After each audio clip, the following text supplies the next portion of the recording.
The Locked On Podcast Network presents the Big 6 in 60. The 6 biggest national sports stories from the local experts of the Locked On Podcast Network. Get the real story, why it matters, what's next, who wins the big game, and more, all in 60 minutes. The Big 6 in 60 starts now with the biggest story in sports. The injury bug already biting the San Francisco 49ers. The training camp hasn't even started yet. You are Locked On 49ers, your daily San Francisco 49ers podcast, part of the Locked On Podcast Network, your team every day. All right, Croc. Not only Ricky Pearsall, who we didn't quite expect. Last we heard from Kyle Shanahan, it was a minor hamstring thing. They're holding him out, being smart about it, and he would be ready for the start of camp. He goes on the physically unable to perform list, along with Brandon Aiyuk, who we knew would be on the injured list to start camp for the 49ers. And they aren't the only ones. Malik Mustafa, again, not a surprise. He's coming back from his ACL injury, but the 49ers released George Odom. And so they're getting pretty thin there at safety with a rookie and Jair Brown and a couple of new free agent additions and Jason Pinnock and Richie Grant. So we're going to talk a little bit more about that in the safety depth in a minute, but we got to talk about some wide receiver depth first, because Ricky Pearsall, Brandon Aiyuk going on the physically unable to perform list to open camp, along with new offensive lineman Andre Dillard, defensive lineman Yetur Gross-Matos, and linebacker Curtis Robinson. And Odom was slated to start on the active / non-football injury list, but they just released him instead. And so I don't know if there's an injury settlement or what with that. And then maybe there's disagreement on whether he was actually injured or not, or how injured he was. And then offensive lineman Ben Barch, who is slated to start at left guard, is also going to open camp on the active / non-football injury list. Croc, are the 49ers doomed? The one thing we talked about is the 49ers aren't going to be as injured as they were last year, and they're starting camp injured again, Croc. It's not ideal. You want everybody to show up, be healthy, ready to go. And then you want to do your best to keep them injury-free. But right now, it seems like the 49ers are going to do their best just to make sure that their guys can get through training camp and be healthy for week 1, which is most important. All right, let's not get that lost here. I got a player right now who's coming back, had like a little meniscus procedure, and he wants to rush back. And I'm like, dude, don't rush back. The most important date is August 22nd, right? That's our week 1 against Liberty Ranch. All right, so don't worry about trying to get on the field right now, and maybe your teammates pressure you to have to be out there. Nope. We have our plan, and we're going to stick to our plan and make sure that you're healthy for week 1. And I think the 49ers should go about it the same way. Yeah, of course, we don't want to hear that these guys have these nagging or lingering things going on. But the most important thing is, come September 11th or whenever the first game is, the 49ers players are all healthy and ready to go. So it's not fun. And we talked a lot about, especially for a guy like Ricky Pearsall, like just building that rapport with your quarterback. You're missing out on that time. I'm more worried about that than I am him showing up on the injury report. We got the schedule right here. September 7th, Seattle Seahawks, week 1. That is the date. September 7th, kickoff weekend for the San Francisco 49ers. And so that's the most important date, like right. September 7th. And again, I know we want to see these guys on the field right now. Like I saw that report, pop up on my social media. I'm like, Ricky Pearsall? Like, what? that was everybody's reaction. Because last we heard he was supposed to be ready for camp. It was a minor injury. Yeah. But even if it is minor, I still think you do everything to just make sure, because hamstrings and things like that, they can have some lingering effects. So it could very well still be minor, but would you rather just put him out there and, oh yeah, he's good to go, have him play right now? Or would you say, you know what, we want to give him an extra 2 to 3 weeks to be like 100%, and we are certain we did everything and gave him the proper rest? And again, yeah, maybe if he's not out there now, again, we're having this conversation, maybe for the first day of training camp, he shows up, they take him off the PUP list, and he's full go. But I would take more precaution, especially with someone who early on, it's been somebody who's kind of been banged up. And something like a hamstring, you don't want to re-aggravate that thing and make it a months long injury that could have been something that's good to go in a couple of weeks. And so with Ricky Pearsall, we don't really know how bad the injuries are from some of these players. We know the guys that are recovering from ACL and off-season surgeries and things like that, where they're at. But specifically with Ricky Pearsall was the big, eyebrow raiser amongst that group, especially with, also the storyline from last week with Juwan Jennings, potentially a hold-in situation for him, demanding a trade or a new contract. Neither of those things has happened yet as we approach camp, and we're seeing a lot of moves and a lot of things happening around the league. So this is a time when a lot of those I's get dotted and T's get crossed before the season starts. So we'll see what happens with Juwan Jennings. But as of now, it's looking like when camp opens and the first practice starts, the day after everybody shows up which is the 23rd, I believe, would be the first practice. We're looking at the first 3 wide receivers on the depth chart not practicing in Pearsall, Aiyuk, and Jennings. Then you have Demarcus Robinson, who might get suspended for 3 weeks to start the year, but the suspension wouldn't affect him practicing. So I'd assume he would be sort of the quasi wide receiver one, just being a veteran. Although Jacob Cowing was here last year, Demarcus Robinson was not. So does that mean Cowing is the one and Demarcus Robinson's more of a two? And those would be the kind of 2 starting quote unquote wide receivers potentially when camp opens. Jordan Watkins, the 4th round rookie, would be in the mix. The 7th round rookie, Junior Bergen, who's thought of more as a return man first, and that's how he's going to have to earn his roster spot, and we'll see what kind of receiver he is on top of that. You have the undrafted rookie in Isaiah Nair. Last year, undrafted rookie Tariq Owens. You got Russell Gage, Malik Knowles, and the other veteran, Isaiah Hodgins, who I think would be in the mix with one of the top 3 guys probably catching passes to open camp if Ricky Pearsall and Juwan Jennings are not on the practice field in that first practice session. I did see a tweet that we were both tagged in from Option Zero on X.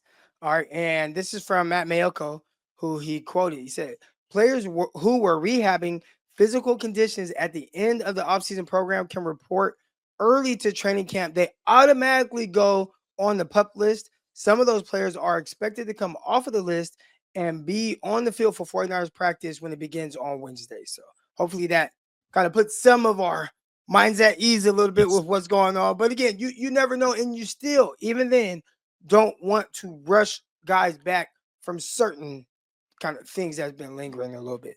So, Croc, as you relayed there, according to Matt Mayoko, players who are rehabbing physical conditions at the end of the offseason program can report early to training camp. They automatically go on the PUP list.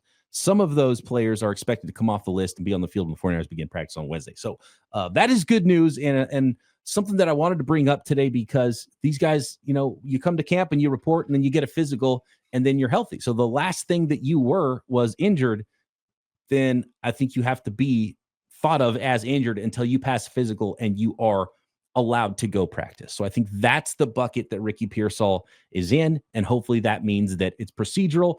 And then once camp opens, gets a physical and they give him a full bill of health. He can go out there and practice. And so that's what you hope happens with him. And many of the other players that are on the list, like Yetur Gross-Matos, who's been banged up quite a bit really in his NFL career and with the 49ers and some other players there. And of course, we will not expect guys like Malik Mustafa and Brandon Aiyuk to be back soon, but they should be back at some point as long as those rehabs go well. And we'll probably get a lot more information on all of that when Kyle Shanahan speaks, which he is scheduled to do, I think, on that first day of practice on Wednesday. So we'll get a little bit more information there. And I think some other good news from it is that 2 rookies specifically that have already reported to camp, because rookies were a week early on this reporting and getting to Santa Clara and getting ready to practice. And now signed 2nd round pick in Alfred Collins. He's not on the PUP list, and neither is, or the NFI list, as has been reported, or at least it hasn't been reported that they're on that list.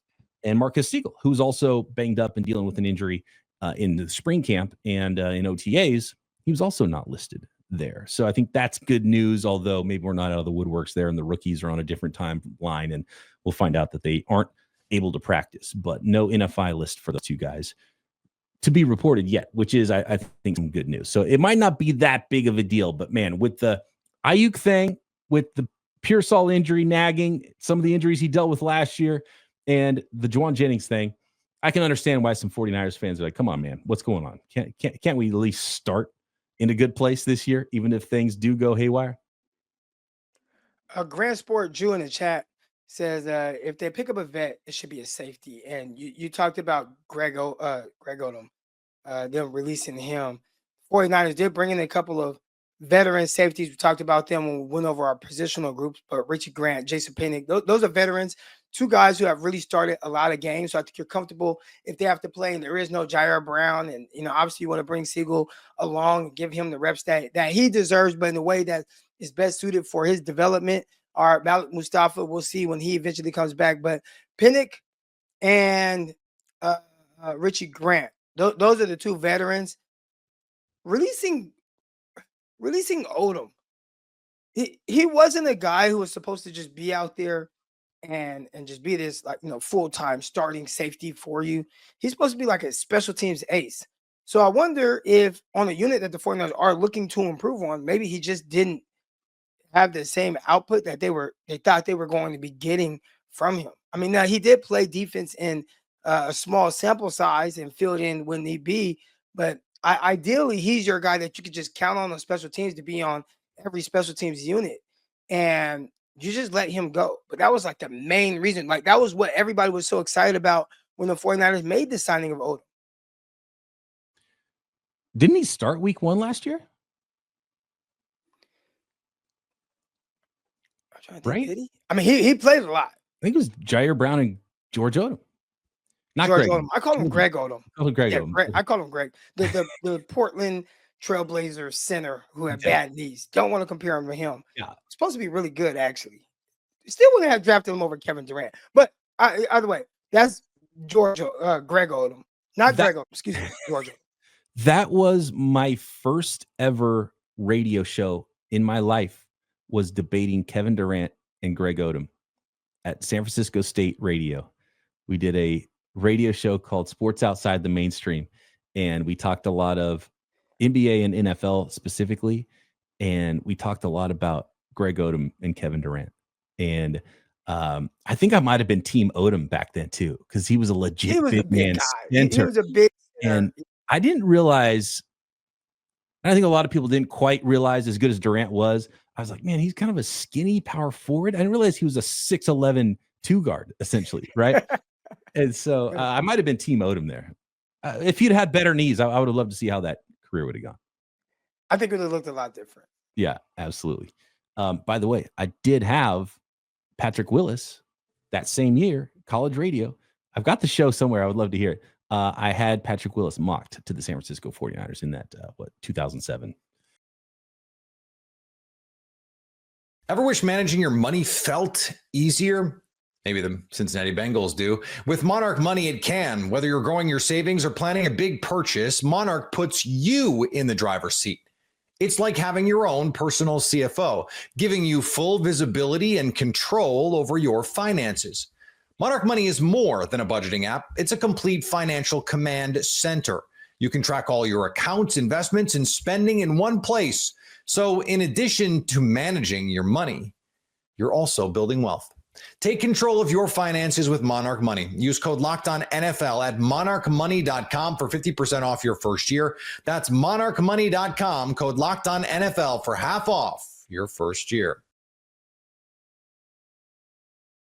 The number 5 player in the country, Jason Crow Jr., commits to the University of Missouri. You are Locked On Mizzou, your daily podcast on the Missouri Tigers. I'm already looking forward to Jason Crow Jr.'s first year in a Missouri Tiger basketball uniform as the number 5 player in the country, according to a 24/7 Sports, has committed to Dennis Gates and Missouri. This found out just about an hour ago as I record here, and I gotta say, the more I think about this is the biggest coup, I think, recruiting-wise in football or even in basketball or football. Regardless, those two major sports, I really think this is bigger than Luther Burden III. I think this is bigger than Michael Porter Jr. I think it's bigger than Jeremy Maclin. I'm talking about in the moment, by the way, when these guys made their decision, I think this is an even bigger deal. And here's why. Because,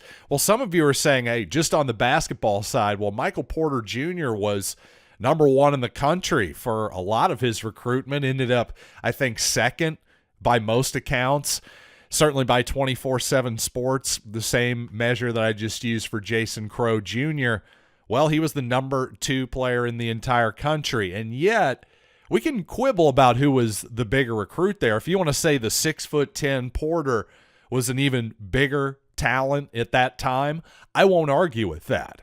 Here's what I will argue. To go into Inglewood, California, and get a player of that caliber is really unprecedented in the history of Missouri basketball, certainly in the modern era. Since let's say 2000, the late 90s or so, when recruiting, the internet popped up. Let's just say in the internet era. That's a pretty good way to delineate it, really, is to draw that line there, because once the internet came along, well, a bunch of new websites and blogs, and obviously social media comes along, and now high school recruiting is just followed on such a different level. So I'm not going to speak to, the Stepanovich and Sunvold high school recruitment. I just don't think that's quite the same comparison. And frankly, I don't have the knowledge or the archives there to go back and compare it. So let's just say in the last 25, 30 years or so, to be able to go out of state, of course, Michael Porter Jr. from Columbia, Missouri. Well,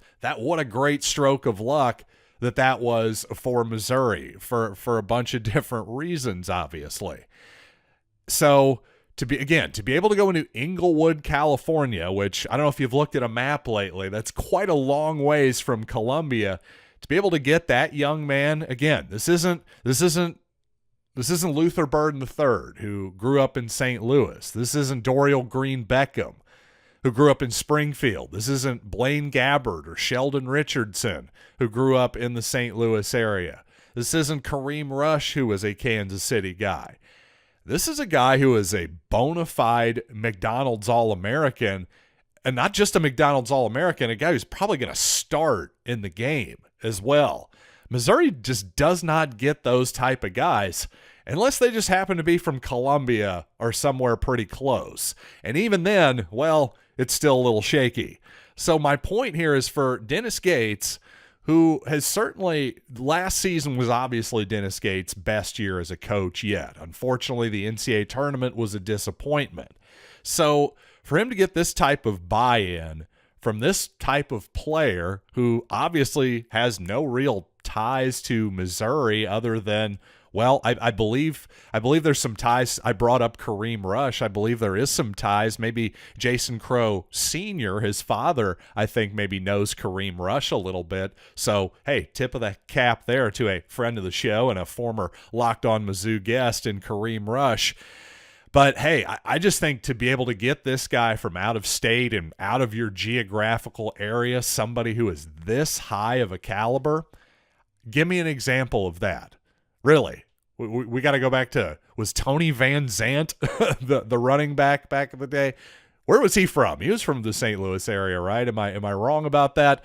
Again, I'm not going to Google this really quickly. I'm sure you'll all be screaming at me if I got that wrong. The point here is that this is an incredible day for Missouri recruiting. In fact, it doesn't get any better than this in terms of Missouri recruiting. So let's celebrate. I know, Friday, it's happy hour. I'll let you go here really soon, but we got more to get to here on Locked On Mizzou, including some football. Of course, Eli Drinkwitz was, yes, behind the lectern and on the podium yesterday in Atlanta at SEC Media Days, being his usual hilarious and often hilarious and usually likable self. And I just thought it was interesting that, of course, Eli Drinkwitz aligning himself with, yes, the Big Ten's playoff structure, not the SEC's playoff structure.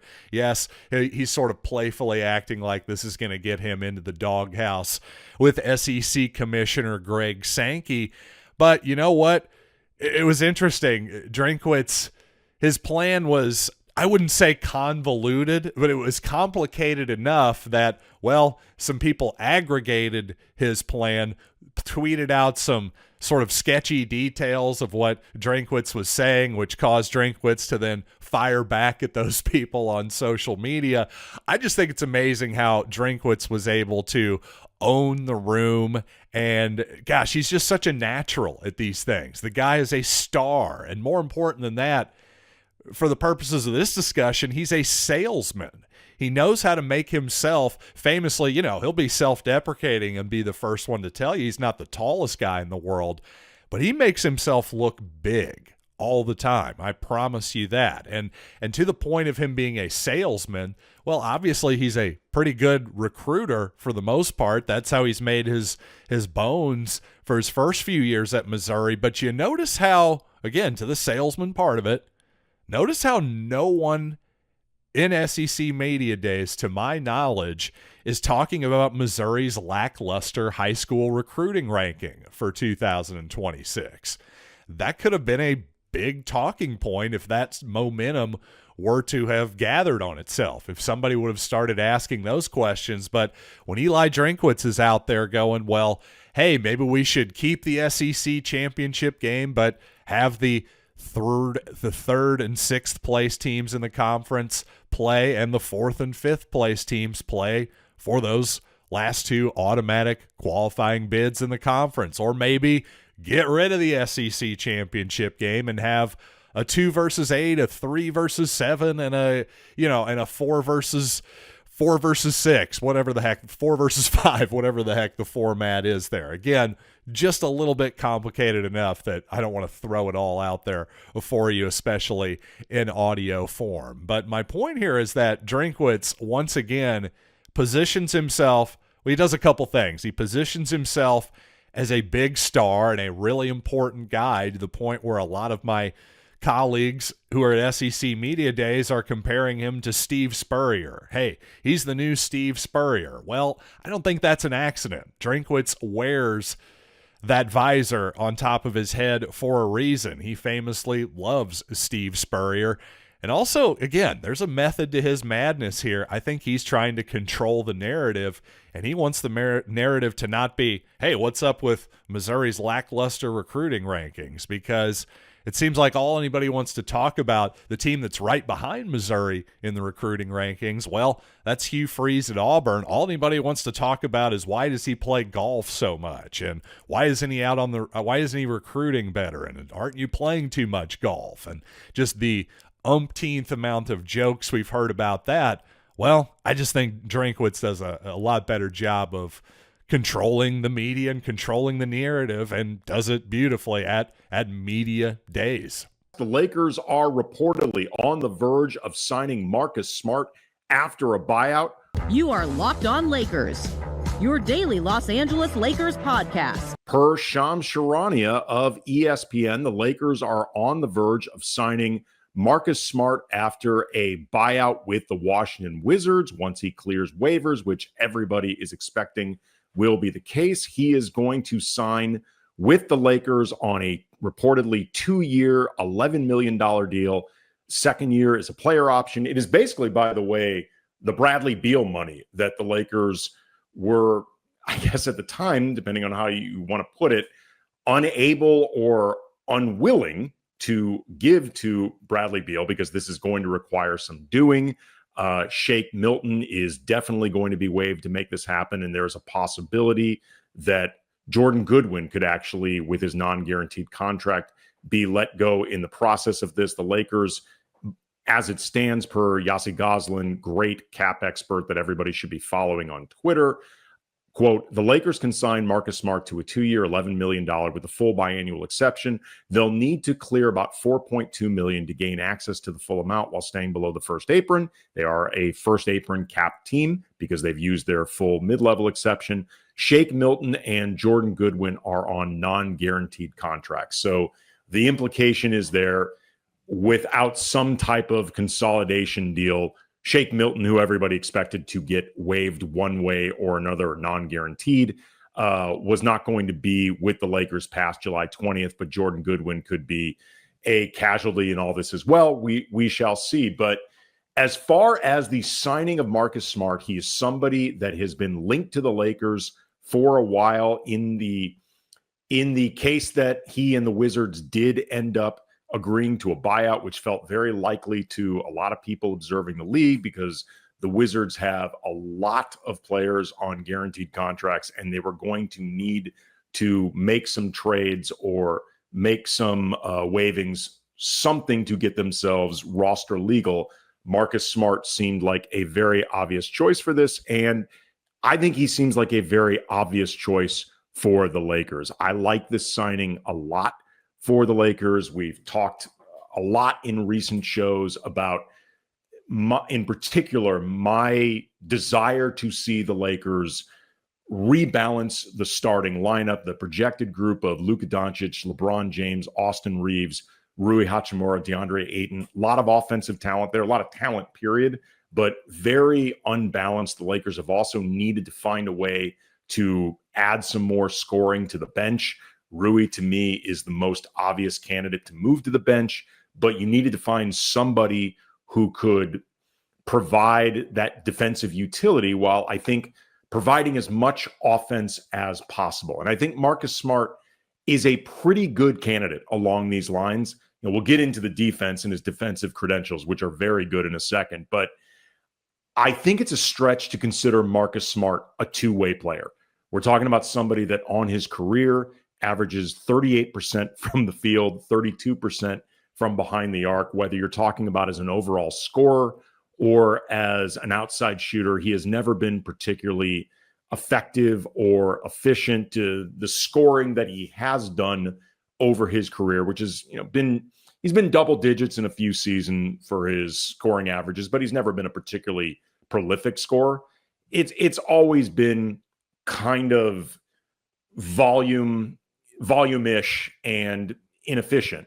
But where I do think Marcus Smart, I wouldn't consider him a two-way player, but I think he could be rightly considered a 1.5-way player, because there are certain things that he does help an offense with, in particular as a playmaker. He averages 4.6 assists on his career per game per 36 minutes. And I think this matters because the last couple seasons with Memphis, and then especially with the Wizards, his minutes went down. Per 36 minutes, he averages 5.6 assists per game and about 2.5 to 1 assist to turnover ratio, which is pretty solid. He is not an elite point guard by any stretch, but he is, I think, a good point guard and somebody that has just been very good at setting up teammates within the expectations and within the asks of him as somebody who has not always been a primary point guard or the primary facilitator for his team. Like, case in point, he led the Celtics in assist percentage over a few seasons with Boston, despite not being always the primary ball handler or the primary guy running an offense. He's always been, I think, pretty good at finding open teammates. And in that sense, I think Marcus Smart can help the Lakers offense just by at times being the guy who can handle the ball while Luka or LeBron or Austin or DeAndre Ayton get into certain spots and Marcus Smart can find them quickly. He's somebody that I think can help grease the wheels offensively and keep things going, even if he's not necessarily going to be a consistent source of scoring or shooting. And then in the meantime, he can really help this team defensively. Marcus Smart was the 2022 Defensive Player of the Year. He is a 3-time all-defensive team member, and there's been a few seasons where he either just missed or was within striking distance, shouting distance of making second-team all-defense. He has always been a very strong, literally, he is a big dude. Marcus Smart is, I believe, listed at 6'3", 220. He is a big dude, a stout dude. He can defend a wide variety of positions, which I think is hugely, hugely important and missing from this Lakers squad, particularly in that starting unit, which I expect he's going to start. it makes the most sense that he would start. Frankly, I think it makes very little sense for him not to start, but he is going to be able to provide some utility and versatility on defense for this starting unit that I think is really, really missing. Now, to be clear, Marcus Smart by himself, I do not think fixes this team's projected defensive issues and within the starting lineup. Like, one guy can only do so much defensively. And even the year that he won Defensive Player of the Year, he was surrounded by some other good defenders. And, Anthony Davis, the last few years, he is an elite, I think one of the best defensive players in the league. And, his last full season with the Lakers, I've said this many times, I think he had the best two-way season of any, high profile player playing for a team with stakes that mattered. I think he was the best two-way player in the league, but there was even then only so much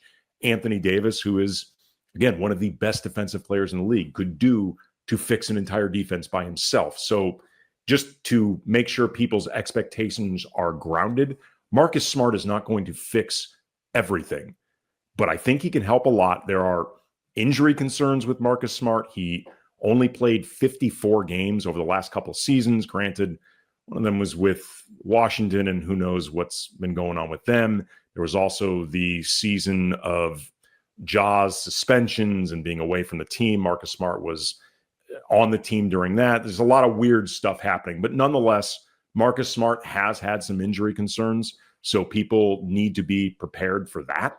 But I think he is really going to be helpful for this team. It feels like a very low opportunity cost acquisition by the Lakers, in terms of other things they could have done instead, other moves, other free agents that could be available. I think Marcus Smart is a very good addition that makes a lot of sense for this team. It's also worth noting, and I think this is really important, per Shams Charania at ESPN, in his report about the Lakers on the verge of signing Marcus Smart, he said, quote, Lakers All-NBA star Luka Doncic reached out to Smart and made it clear he wanted to play with the two-way stalwart, sources say. Obviously, this does not guarantee that Luka is going to be signing an extension, but I think as a general rule, players who are uncertain about their commitment to an organization or how much they want to sign an extension, put themselves in a position of being long-term with an organization, they don't go out recruiting. So the fact that Luka Doncic actually recruited Marcus Smart, again, it guarantees nothing, but I think it's a really good sign of what lies ahead for the Lakers and this eventual extension that they are hoping Luka Doncic signs. It certainly can't hurt matters that Luka went out and reportedly recruited Marcus Smart. So we're going to get into more of this on Sunday when Brian's available, but all in all, I think this is a really good signing for the Lakers. I'm happy to see this. I think Marcus Smart can help in a lot of different ways. He does not fix everything. He does not make the Lakers instant contenders, but I do think he's going to be helpful and he fills needs, and that's what really matters. Summer sports are in full swing, and whether you're about baseball under the lights, check. Golf on the green, check. Or high-stakes soccer action, check. FanDuel is the best way to make every game even more exciting. You're already following the action. Why not make it a little more thrilling? With FanDuel, you can get in on the game with your friends while they're getting sunburned on the beach. I've been using FanDuel to track my favorite matchups. Cashed Russell Henley, top 10 at the Open Championship. It's easy to use, fast to pay out, and makes even regular season games feel like a must-watch. Scottie Scheffler running away with the Open Championship. I still got to see if Russell Henley gets in the top 10. I was locked in, or should I say locked on. New to FanDuel, new customers can bet just $5 and get $150 in bonus bets if your first bet wins. Open the FanDuel app today or visit FanDuel.com to get started.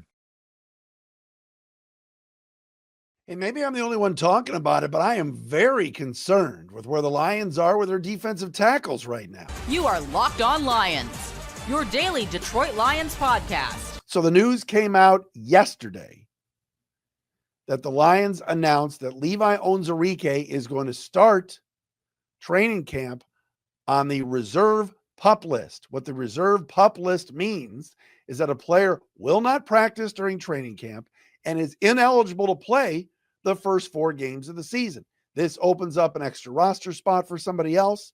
But so the Lions are going to be without Aiyuk McNeil, their best interior defensive lineman, likely until November 1st, at least, as he comes off of a torn ACL. Now, Levi Onwuzurike, who many people were stunned, agreed to come back on a 1-year, $4 million deal. He's already missing the first 4 games. What is going on? There has been no announcements yet from the Lions. Dan Campbell will likely speak tomorrow and answer the question about what's happening with Levi, who had a very good year last year and for once was actually healthy and played in a bevy of football games.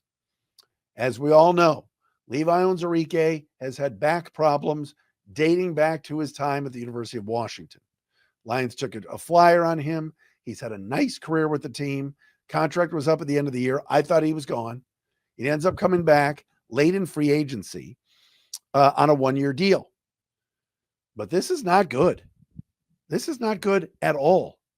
We're already talking about Noah Aiyuk. The top 3 interior defensive linemen on this team are Aiyuk McNeil, DJ Reader, and Levi Onwuzurike. You have to stop the run. You've got to get interior pressure on the quarterback as well in the passing game. And now Aiyuk McNeil, who's easily, after Aiden Hutchinson, the best defensive lineman on this team, is coming back from a torn ACL. You're not going to have him until November. And now we're not going to have Levi Onwuzurike until October. I'm concerned. Massively concerned. You look at the Lions defensive line room right now, and we see Reader, Roy Lopez, Broderick Martin, Patrick O'Connor, Tyleik Williams, the team's first-round pick, and now we might know why the Lions took a defensive tackle at 25. Mekhi Wingo, also coming back from injury. Miles Adams, who played sparingly last year, coming over from the Seahawks. And Chris Smith, the former Cranbrook, Kingswood High School, and Notre Dame star. Those are your interior defensive linemen right now. Now, Josh Paschal is a guy that can swing to the inside on occasion, more of an edge rusher, but in this instance, Paschal's going to need somebody. It's going to be somebody that needs to step up.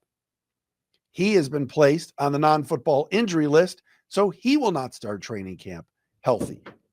Also, the active physically unable to perform list, which will include Aiyuk McNeil, also includes Mekhi Wingo, who got hurt at the end of last year, and he's not ready for training camp. So this puts a lot of pressure, at least at the start of camp, on guys like Roy Lopez and Tyleik Williams. Roy Lopez was a bit player in Arizona, got a lot of energy, happy to be here, good backup. But if he has to play a lot of snaps, not good. Tyleik Williams is going to be massively important. And he's not 100% healthy either. He didn't participate in a lot of the OTAs. They were holding him out. So count me in as somebody that doesn't like this at all.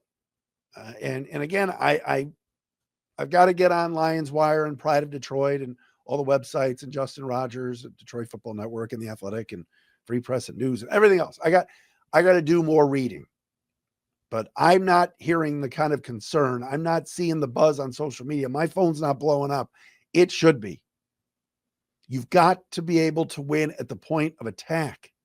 That's where the Lions have been so good the last 3 years, right? They've been so good along the offensive and defensive lines, right in the middle, right on the ball with Frank Ragnow, on the ball on defense with guys like McNeil and Onwuzurike and Reader. And now all you got is Reader of the returning players. You have a rookie in Tyleik Williams. You got a guy in Roy Lopez. Mekhi Wingo, not healthy yet. And I like Wingo. I like what I saw last year before he got hurt. But when will he be ready for the start of the season? So it's concerning. Meantime, can I do something crazy here real fast? Speaking of defensive tackles, No, there's no bigger Ndamukong Suh fan than me. But why isn't Ndamukong Suh going on podcasts and saying that he should have made more money than Matthew Stafford? Like, you're still jealous of Stafford after all these years. The worst kept secret in Allen Park years ago was Suh and Stafford. And Ndamukong Suh never, ever fully embraced Matthew Stafford because he was always jealous of him. Always. Now, that was never talked about that much. Stafford liked Suh, had no issue with him. I don't think they hung out a lot as friends, but Stafford wanted Suh to stay. When the Lions botched the contract negotiations and Suh ended up down in Miami with Stephen Ross, no relation to Rick Ross or Bobby Ross. Stafford didn't like that. He wasn't happy about losing Suh. And the loss of Suh after 2014, the defense never got where it was back then. But Ndamukong's going on podcasts now talking about how he should have been paid more than Matthew Stafford the first time with the rookie deal and then the second time with oh my God. Come on, Damo. Couple more for Damo. I mean, come on, man. Don't do that. Quarterbacks are always paid the highest, man. He's a great football player. All right, I'm concerned about the interior of the defensive line.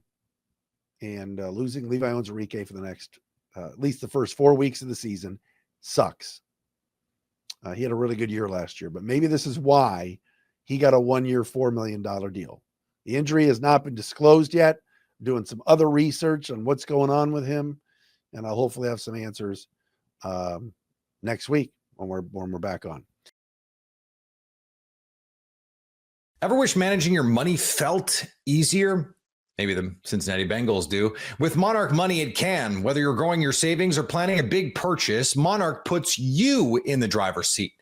It's like having your own personal CFO, giving you full visibility and control over your finances. Monarch Money is more than a budgeting app. It's a complete financial command center.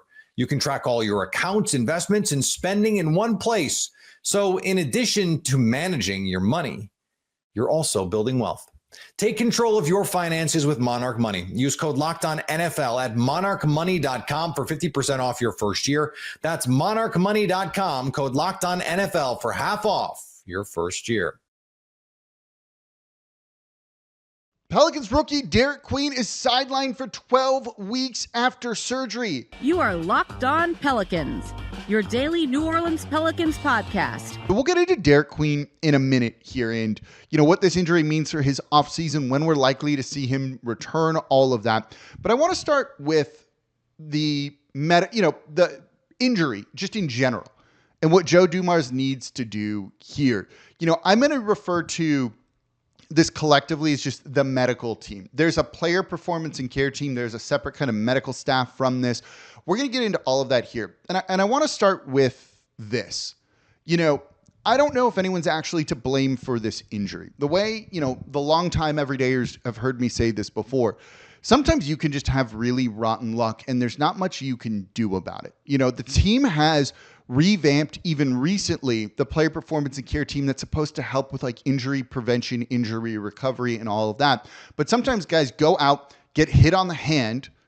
We'll talk about that with Derik Queen in a little bit, and just get injured. And it's as simple as that. And, per the Pelicans PR email, Derik Queen underwent successful surgery to address a torn scapholinate ligament in his left wrist. The surgery is provided by Dr. Stephen Shin in Los Angeles, California. It occurred in the game against the Portland Trailblazers. He will be reevaluated in approximately 12 weeks. Look, sometimes just injuries in the middle of a game happen, right? Broken bones happen, injuries happen, and there's not a lot you can do about it. It might seem like it's got to be on the Pelican staff for these just keep happening, and certainly things keep happening, but it can, and I'm not saying it is because I don't actually have an answer to this, it can also just be rotten luck, right? You can flip a coin 100 times and it comes up heads every single time. Is it likely? No. Is it possible that it can happen? 100%. And that's kind of how I view some of this stuff, right? When it comes to whether they need to be big changes here or people aren't doing their job, none of us actually know. I don't know. No other media people really know because we don't see that, and teams aren't going to release all of that information when it comes to the data they have on injuries and what could be done and all of that stuff, right? What I know is this team has some rotten luck when it comes to injuries. And that's enough for me to say this, right? Even with recent revamps and other things. And look, Oshner's not involved in this whatsoever, so I'm not going to get into the stuff with that. They're kind of used as a boogeyman here that I don't think is valid. It's just what it is, right? What I think matters here is perception more so than anything else. And the perception is not good. Regardless of anyone's actually at fault with the player performance and care team, the medical staff here in New Orleans for all of the injuries that keep happening to this team. And I'm not calling for anyone to be fired, right? But look, the perception's bad. And the perception to others outside the organization matters, whether it's free agents, whether it's just, future draftees or future player agents, right? It does not look like you want to come to this team because you might get injured. There was a great joke that I saw about this that I'll repeat in the next segment here. That perception matters. And the perception around this team does need to change. And so Joe Dumars probably needs to shift his focus from the roster towards getting this stuff kind of resolved, right? They might need to just make a change for the sake of making change, in a sense, so that people think this team isn't okay with just injuries piling up. Even this, right? Like the Pelicans rookie who they traded up to get and gave away next year's future pick unprotected couldn't make it through 3 preseason summer league games. Again, it might not be anyone's fault. I don't know if it is. But my goodness, is this not the most Pelicans thing ever? And is that not exhausting? Exhausting. Just that it keeps happening. When this came through, when this alert came through, when I got the email from the Pelicans about it, I just kind of laughed. Laughter is, a defense mechanism and a coping mechanism here. And it's just this is the most Pelicans thing that could have possibly happened. And I bet other people around the league think the same thing. Dyson Daniels, when he left, was that team just might be cursed, right? He didn't actually say negative things about the medical staff, the player performance and care team, or anything like that. Just, it might be cursed. The Pelicans need to do something to try and kick whatever it is that's happening here. It's as simple as that, right? And that's going to be on Joe Dumars. Regardless of anything else, what I think is the most important thing when it comes to the medical teams around, NBA franchises, the most important thing is trust, that the players trust they're getting good care. And if you were to be a player that's a free agent that's debating if you should join the Pelicans or not, do you trust that you're going to get good care there? The answer is probably not. Now, you still might sign with the team because the money's right and everything, but trust like that matters. Trust with the players in the team matters. Zion Williamson did not really have that with some of the staff before David Griffin revamped it a couple of years ago. He revamped it. They were healthy. Then they were not healthy last year. So we don't know if that revamp actually worked or not, right? But DeJounte Murray, said some things recently that make you wonder about the trust. He'd said, I couldn't get the table time I needed. He really kind of questioned things, said it was the worst year, that he went through of his NBA career. He was also going through a lot, and that's going to factor into that too. And that's not necessarily every other player's experience. But Joe Dumars listened to DeJounte Murray said at his media availability after the draft, and I was there, that, he immediately reached out to Murray to talk about it. He's talking to every single player, has been, right? It's kind of part of a fact-finding early on part of his tenure here. And he's going to ask them questions of, do you trust the medical staff? Do you trust the training staff? All of that stuff, right? He's going to try and kind of get to the bottom of this and is going to listen. And if he feels there needs to be changes, there are going to be changes. And so that is important. Even if he doesn't feel there need to be changes, you might need to make some changes just to change the outside perception of this franchise, of this team. I do think that is something that needs to be of the utmost importance to the Pelicans. And from kind of talking with Joe Dumars and listening to him talk in other capacities, I definitely think that is an important thing that he is trying to do, is kind of change the way this team is viewed.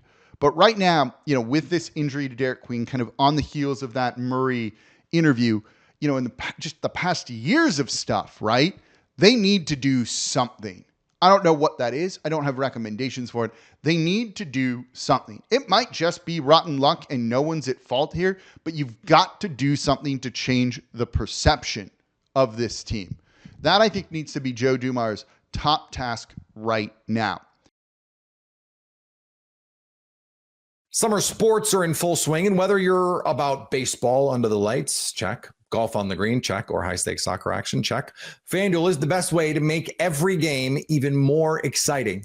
You're already following the action. Why not make it a little more thrilling? With FanDuel, you can get in on the game with your friends while they're getting sunburned on the beach. I've been using FanDuel to track my favorite matchups. Cashed Russell Henley, top 10 at the Open Championship.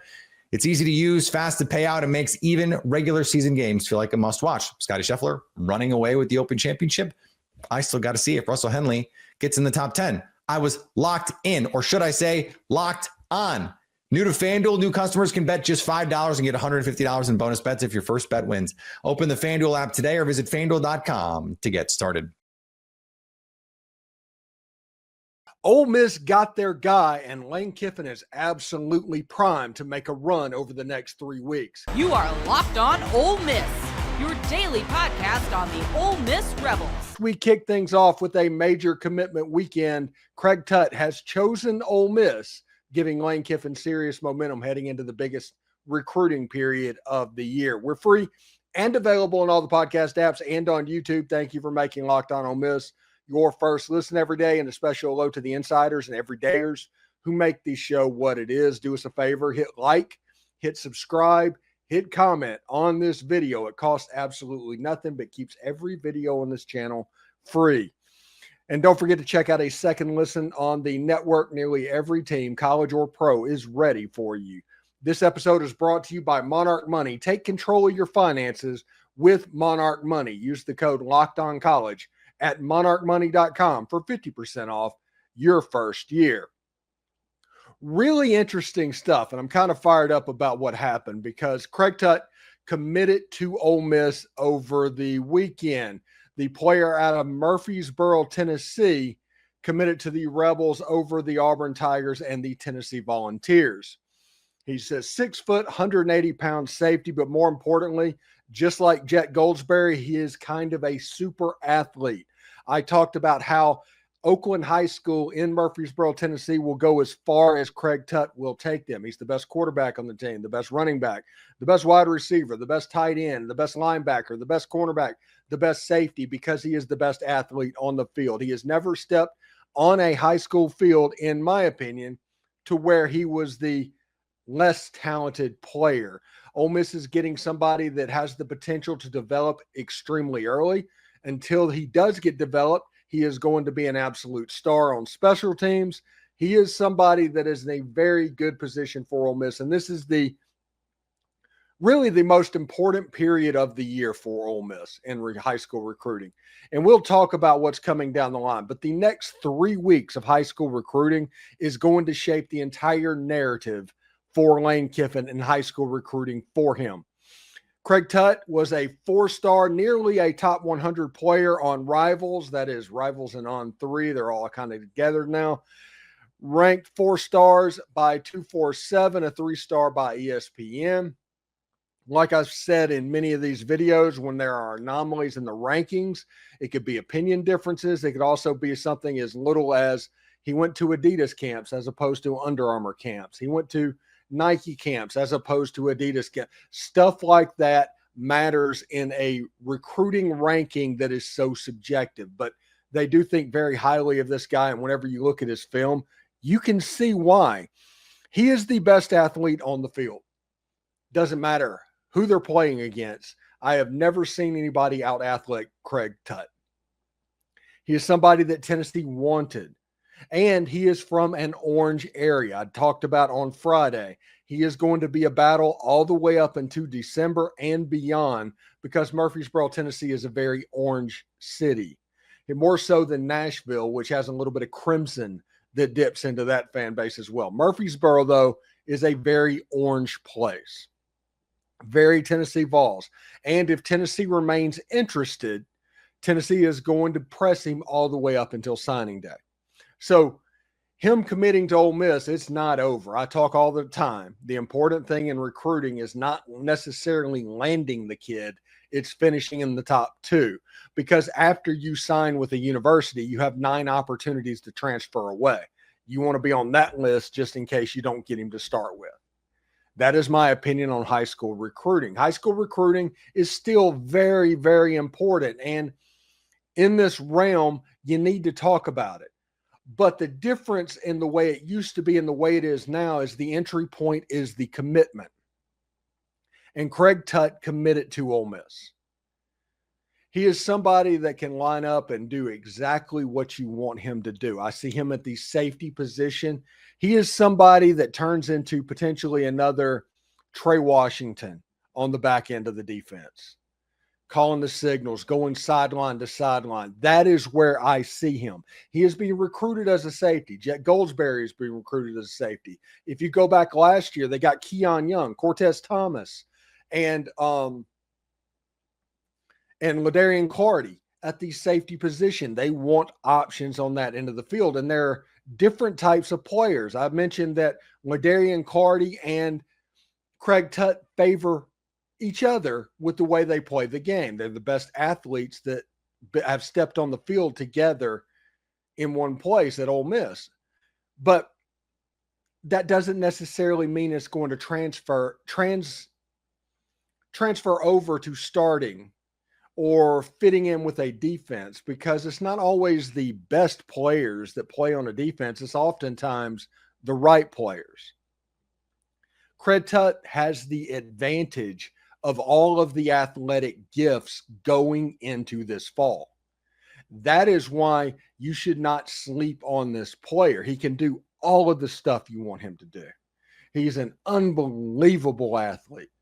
He is somebody that when he walks on campus at Ole Miss, he will expect playing time the first year. He's going to look on and say, okay, they're graduating Sage Ryan and Wynette Williams and those guys at safety. I think I can ease on in there. I'm just as good as Keon Young or Cortez Thomas or LaDarian Clardy or Jet Goldsberry. I think there's a chance that I have to go start as a true freshman. And I think Craig Tutt literally believes he can play that. And Lane Kiffin has shown if you are good enough, they will play you. It isn't one of those things to where seniors always go. If you are absolutely good enough, you're going to be on the field, but they will not tolerate busts. They will not tolerate mistakes. You have to study and be available at an extremely high level. That's the reason freshmen can struggle at times. And whenever you get the opportunity, you take it. The difference in this I'd like to point out is Caden Lee and Aiden Williams came in at the same time. Aiden Williams had a ton of hoopla. He made the Under Armour All-American game.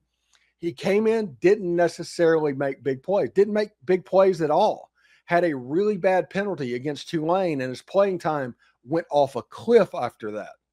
On the flip side of that, Caden Lee kept working. And when he got called on, he produced in a really big way against the number one defense in the entire country. That is the difference. When they give you the opportunity, you make plays. And Craig Tutt, like I said, has all the athletic ability known to man, essentially, and can go a really long way with what he is doing. I'm really excited to see exactly where it goes with Craig Tutt, because he has a chance athletically to be pretty special on the back end of that defense if he develops. There's been a lot of athletes that didn't quite develop. Everybody remembers Tig Barksdale. Everybody remembers Nick Brazel. When they get to Ole Miss, you expect high things. There are expectations, and they just never come about really. Craig Tutt is going to go at least into that category to where there will be expectations whenever he gets on campus. I expect this player to be a very good player immediately for Pete Golding's defense. And it's needed, because if you look at the safety position right now, it's transfer portal all the way at this point, but you want Keon Young, Cortez Thomas, LaDarian Clardy at least 2 or 3 of those guys, you need to hit on them with the young guys coming in behind them. You want high school recruiting to be more important than it is. It needs to be more important than the transfer portal, according to all of these people around the country. For that to happen, you need the safety position. You need to hit on those athletes to get ready. If not, you're going to be doing the same thing next year, but it'll be Craig Tutt and Jet Goldsberry and those guys playing back as a safety. So we'll see exactly how that goes and where Ole Miss sits, honestly.